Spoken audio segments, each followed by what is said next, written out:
This situation is indeed dire, and the consequences of inaction are unimaginable. There was a time when finding your own way was encouraged, but even then, if you asked, you could certainly get help. There's nothing wrong in that.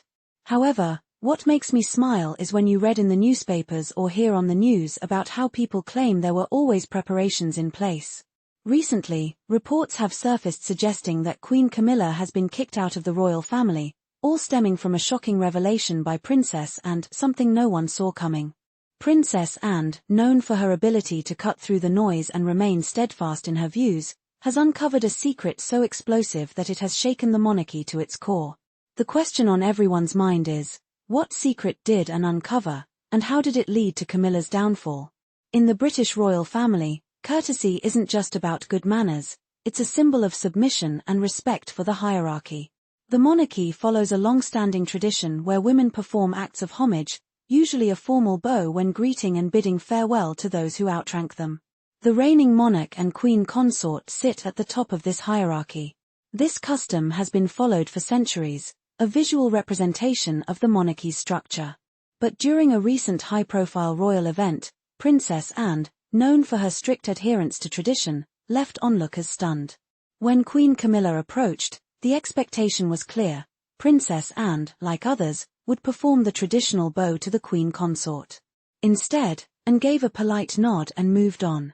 To the untrained eye, Anne's simple nod might have seemed insignificant, but royal watchers knew better. In a family where every gesture carries weight, this small act spoke volumes. Some saw it as a subtle statement from Anne, a royal stalwart who has spent decades upholding traditions. Was this her way of pushing back against Camilla's role as queen consort? This wasn't just a break in protocol, it was Anne, known for her no-nonsense approach, possibly reflecting the evolving dynamics within the royal family. With younger royals like Prince William advocating for modernization, could Anne be silently aligning herself with this shift, or was this a personal stance on Camilla's place in the family? The gesture ignited debate among royal enthusiasts. Some saw Anne's nod as a respectful yet modernized adaptation of tradition, a sign of how the monarchy is evolving in the 21st century. Others viewed it as a deliberate move to draw a line in the sand. One thing was clear, even the smallest gestures in royal life carry massive implications. Some interpreted Anne's action as more than a break in tradition, a subtle but deliberate move hinting at unresolved tension between her and Camilla. A significant point of contention appears to be Camilla's coronation arrangements, particularly the inclusion of her own family members in prominent roles. Reports suggest that Camilla's choices, which some viewed as sidelining traditional royal practices, did not sit well with Anne, whose dedication to the monarchy's legacy is steadfast. Insiders claim that Anne may have seen these decisions as a breach of the royal code, especially considering her lifelong commitment to upholding protocol. This refusal to perform the customary curtsy has become a talking point for royal commentators. Royal expert Tom Bower even suggested that Anne's gesture could reflect deeper conflicts within the royal family. He noted that Anne likely wasn't alone in her discontent, hinting at broader dissatisfaction with Camilla's approach to her new role as queen consort. Adding fuel to the fire, Prince William is rumored to have expressed frustration with his stepmother-in-law's actions during King Charles's coronation.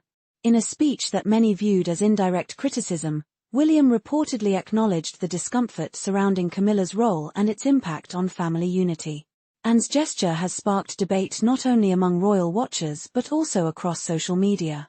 Some commenters view her nod as a quiet act of defiance, a way to express disapproval without creating outright conflict. Others believe it's simply Anne being respectful but unwilling to compromise on principles she has upheld for decades. Whatever the reason, this seemingly small moment highlights the complex dynamics within the royal household. Is this a personal disagreement, a defense of tradition, or a reflection of deeper fractures within the family? Some have speculated that Princess Anne's decision to nod rather than curtsy to Queen Camilla might have been a simple misunderstanding or even just a lapse in protocol. But in the world of royal watchers, nothing is ever just what it seems. The incident has sparked widespread discussion about the complex power dynamics and unwritten rules that govern the behavior of Britain's most famous family. For Anne, a figure known for her unshakable commitment to duty, the gesture, or lack of one, felt intentional. It cast a spotlight on the relationships within the royal family, revealing how public duty, personal legacy, and family dynamics often clash behind the scenes. When you add the weight of constant public scrutiny into the mix, even the smallest interactions take on outsized importance. The royal family has long been a global fascination, not just for their grand ceremonies and public appearances, but for the intricate relationships that shape their day-to-day lives. Princess Anne and Queen Camilla's dynamic is no exception. Their roles are not just ceremonial, they are deeply entwined with history, tradition, and a constant balancing act between personal feelings and public responsibility. The royal love triangle.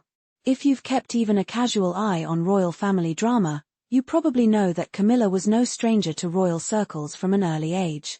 Back in the swinging 60s, she was a London debutante, mingling with the city's elite. From posh polo matches to exclusive social events, Camilla crossed paths with the royals long before the spotlight was on her. In 1970, thanks to Princess Anne, Camilla met Charles, and, well, you know how that story unfolds. But Camilla and Anne didn't exactly have a smooth relationship when it came to their interactions. So, what's really going on between them? Let's break it down. Meeting a future partner through mutual friends sounds like a win, but not always. Camilla Parker Bowles met King Charles III through none other than Princess Anne. Royal expert Penny Junor spilled the tea, revealing that Camilla and Charles crossed paths thanks to Anne's fling with Andrew Parker Bowles.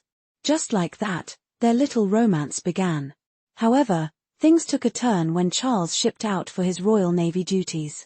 By the time he returned, Camilla was engaged to Andrew, leaving both Charles and Anne in an awkward position. And you can see why Queen Camilla and Princess Anne's relationship has always been rough, considering their shared history with Andrew Parker Bowles. According to royal biographer Sally Bedell Smith, Anne and Andrew had quite the romance in the 70s. They were reportedly head over heels, but the royal family stepped in when things got serious. Why? Because Andrew was Catholic, and Anne, being a member of the Church of England, wasn't allowed to marry him. Their connection didn't completely fizzle out, but eventually, Andrew met Camilla, and that's when things took a dramatic turn. Fast forward to 1973, when Andrew and Camilla tied the knot in a ceremony at the Guards Chapel, followed by a reception at St. James's Palace. The guest list was filled with royals, including the Queen Mother, Princess Margaret, and, of course, Princess Anne. But did Anne feel a bit salty about the turn of events? It's hard to say for sure, but given the quick pivot from Anne to Camilla, it's easy to wonder if some lingering tension was in the air. And it's no surprise that when Queen Camilla and King Charles III tied the knot in 2005, Princess Anne wasn't exactly thrilled. In fact, reports suggest that Anne gave Camilla the cold shoulder, and she wasn't the only one. Many royals were not thrilled about the union, with Queen Elizabeth herself skipping the ceremony altogether.